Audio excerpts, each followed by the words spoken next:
Despite the league being postponed for at least 30 days, the player rankings keep flowing. I'm showing you the top 10 NBA veterans who turned it around this season. You'll see how each player's made a stunning comeback to elite status, and then find out the vet in 2019-20 that's bounced back in the biggest fashion. Welcome to D-Flow Hoops. If this is your first time here and you're a passionate basketball fan craving for rankings, breakdowns, and all types of entertaining NBA content, start now by subscribing and clicking the bell so you don't miss anything. Number 10, Ben McLemore, who's gone from not having a roster spot last season to being in the midst of a career resurgence on a West contender. The Ray Allen-type consistent stroke that us fans expected to see from Ben when he left Kansas to become the 7th pick back in 2013 has shown up 7 years later for the Rockets. Getting great looks from his two All-NBA teammates, he's shooting 6 threes a game, keeping the defense spaced for Houston's two beastly All-NBA creators. McLemore's leading the Rockets in three-point percentage. He was reacquired via trade early in 2018-19 by the Kings, the team that drafted him, but was often benched by then head coach Dave Joerger, which led to Sacramento giving up on him yet again as they waived Ben on February 7th of 2019. Less than a year later, and McLemore led Houston to back-to-back wins by contributing his first ever consecutive 25-point outings in December in Toronto and at home the next game against Phoenix. Throughout the season overall, Ben's also been extremely consistent in 63 games for the 6th seed out west. Number 9, Kelly Oubre Jr., solidifying himself as a staple in the Suns' core moving forward. Kelly's posted career highs in points, rebounds, assists, steals, and true shooting percentage, and by developing into the ideal second option next to Devin Booker, Oubre's more than living up to the 2-year, $30 million contract he received in Phoenix last summer. He's caught bodies with posters time after time, including 2 nasty ones on Rudy Gobert, and in the clutch, he's shooting 48% from three-point range, and while he's not the most talented defender, his efforts there as he's 17th league-wide in total deflections. Considering his fairly underwhelming output back in Washington, Kelly's made his case for the Most Improved Player award. Number 8, Jordan Clarkson. The nasty creator off the bench will without a doubt be a candidate for Sixth Man of the Year, as since being moved to Utah early in the season, Jordan's made the Jazz a different animal. Before stealing JC from Cleveland in return for just Dante Exum, Utah was 18-12, and since the Clarkson acquisition, they've gone 23-11. Whether he's confidently pulling up when coming off a screen or blowing past and embarrassing the best of defenders to get easy buckets, the quick Filipino can get anything he wants off the dribble and is instant offense off the bench. He's also an outstanding playmaker, which has brought significant value to Utah's system, and his three-point shooting is also really solid. In a fairly weak upcoming free agent class, JC's setting himself up for a massive payday. Number 7, Evan Fournier. Sniping on a playoff seed in North Florida, the Magic shooting guard has never looked this sharp. On the season, he's led the Magic in scoring a team-best 21 times and has registered 25 games with at least 20 points. Even though he's been out with a UCL strain in his right elbow since March 7th, he played in every game up until that point and was underratedly extremely solid. Defenses have been typically hounding him on the perimeter, yet Evan's slithery way of getting to the rim with a handle that's gotten better and better every season. He's a versatile scorer offensively and can always find his way to the rim. December saw the 27-year-old average nearly 21 points on ridiculously impressive percentages. On the year, he's the 6th most efficient shooting guard in the entire league from three-point range and the field. Before the league suspension, Orlando was starting to string together W's, and a primary reason the Magic held a 5.5-game lead for the last playoff seed is Evan Fournier's career year scoring the basketball. Number 6, Tim Hardaway Jr. 14 spots ahead of Fournier in defensive real plus-minus among shooting guards, and having a career season of his own, is the Mavs' indispensable shooting guard who could be Dallas' second most important player. In 2019-20, he joins the number 7 ranked Fournier as one of only 9 NBA players who have played at least 35 games and take at least 6 threes per game, who were shooting at least 40% or better from 3. In Rick Carlisle's brilliant offensive system and on the wing next to Luka's mesmerizing playmaking ability, the steady and aggressive shooting provided by Hardaway Jr. have proved to be a seamless fit. For putting up career highs in both three-point and field goal percentage, the bounce back by Tim so far ranks above some impressive talents. Dallas has some under-talked-about dangerous sniping talents on the wing spacing the floor for Doncic, with Seth Curry as well, who headline my undrafted Part 2 list, but Timmy Hardaway is yet another shooter who can heat up to support the two young stars Doncic and Porzingis with a barrage of threes at any time. Next is your top 5 vets who turned it around this season before the 1-month suspension. Gaming Baller gets the shoutout, saying Daniel Tice is his favorite player because he's a Celtics fan and he's an underrated defender. Some other great answers, keep them coming. 2019 reward delays brutal, I know, but winners, you'll get them soon, I promise. Number 5, Dwight Howard.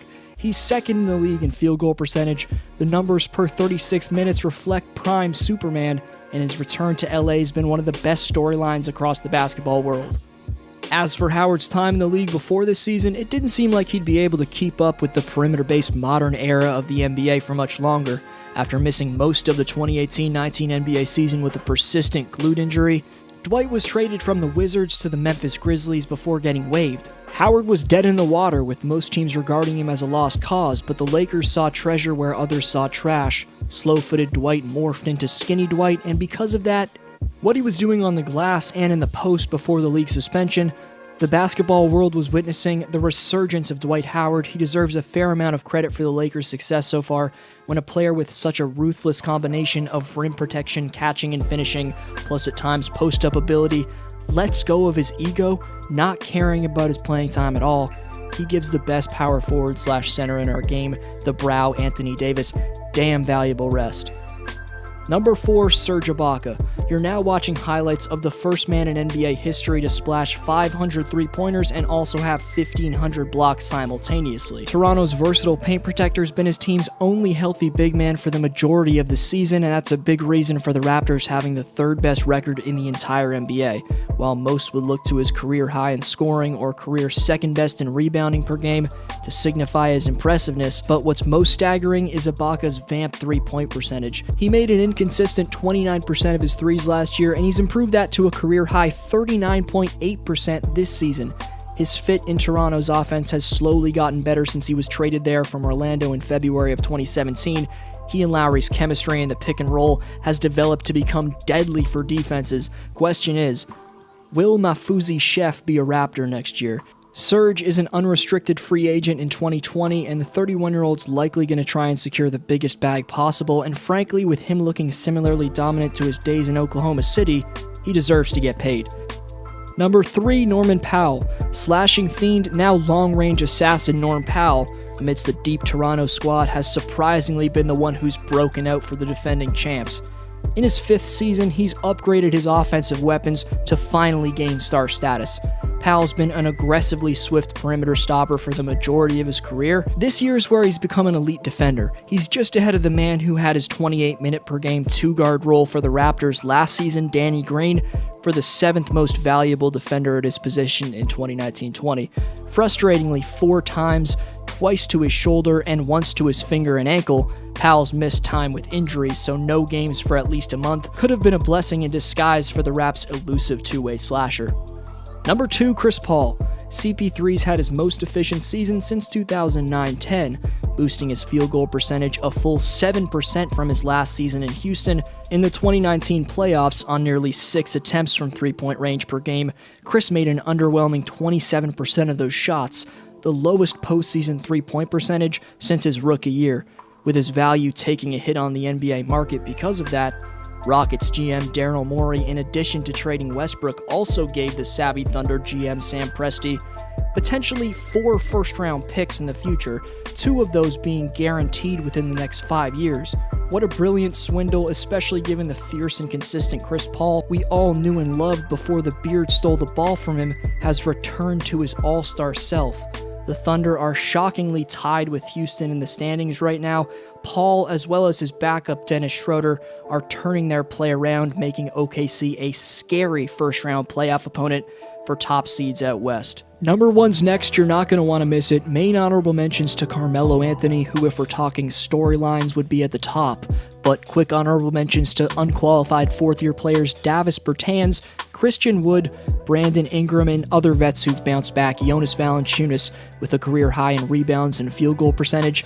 Derrick Rose solidifying his return with his explosiveness and efficient prime self, shooting the highest field goal percentage of his career since 2010. Lastly, in quick mentions to Alec Burks, Ricky Rubio, Avery Bradley, TJ Warren, and Hassan Whiteside. Number 1, Chris Middleton. Known as a long-range specialist, Cash with a KH is now creating shots off the bounce at a level of eliteness incomparable to his past seasons. With 29 games of scoring at least 20 points, 3 games of over 30, and a game apiece dropping 40 and 50, Middleton's increased his three-point and field goal percentage by a combined 9.8% from last season. However, the real standout bounce-back factor from the 8-year vet Middleton is how he's followed up his completely underwhelming 2019 Conference Finals performance, where he shot 55% from the free throw line and had just 1 game of scoring over 14 points. This season, since the All-Star break, Middleton's giving Milwaukee just under 25 points per game.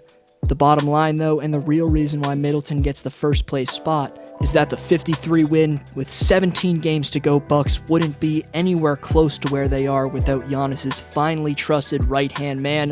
Hopefully he can stay consistent these playoffs, that is if the season isn't canceled. But even during the suspension, more stories and lists are on their way. Leave a thumbs up if you enjoyed and want more.